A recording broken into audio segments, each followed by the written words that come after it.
I mean, between him and Aaronola, the one thing I did need to note with Pablo Lopez is that he is more hittable and does have stretches of inability of really having that money pitch in his back pocket.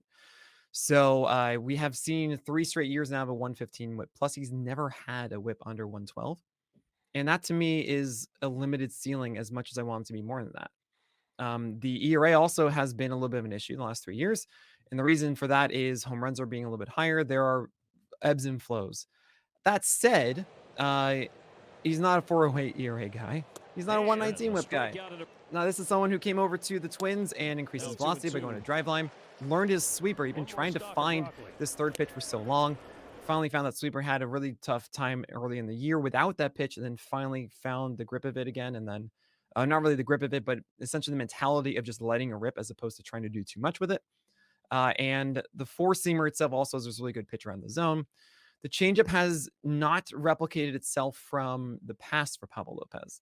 Mhm. And I just think he's a great pitcher. I think he's going to be very effective. I don't see a top 5 guy, unfortunately. I wish I did. I don't Sure. see really him replicating that 29% strikeout rate again.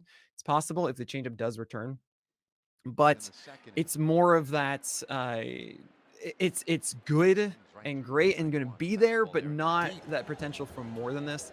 And between him and Aaron Nola, I felt a little bit safer in Nola's curveball at the end of the day, and more of the consistency of, like, that's really what he is with this attainable changeup that he should get better with, while Pablo Lopez hasn't had that changeup for a little bit, and, I think this is kind of what he does. But I like them both. I mean, I debate back and forth, and maybe by the time February arrives, I have Pablo Lopez back above Aaron Nola again. Yes, he is. We talked about this on one of the last episodes when we talked about Max Fried, and how I said Max Fried was the second to last pitcher in my "This is a fantasy ace" tier. The last pitcher is Pablo Lopez. He is my starting pitcher 18. I'm not going to fully abandon the pitcher that I thought he was coming into 2024 just because he didn't have that type of success all year. I think we can adjust slightly. And obviously, I had him like, I think, seventh or eighth coming into this year. So I am adjusting my expectations for him, but I'm not going so far as to say this guy is not a really high quality fantasy arm for you. I believe he will be.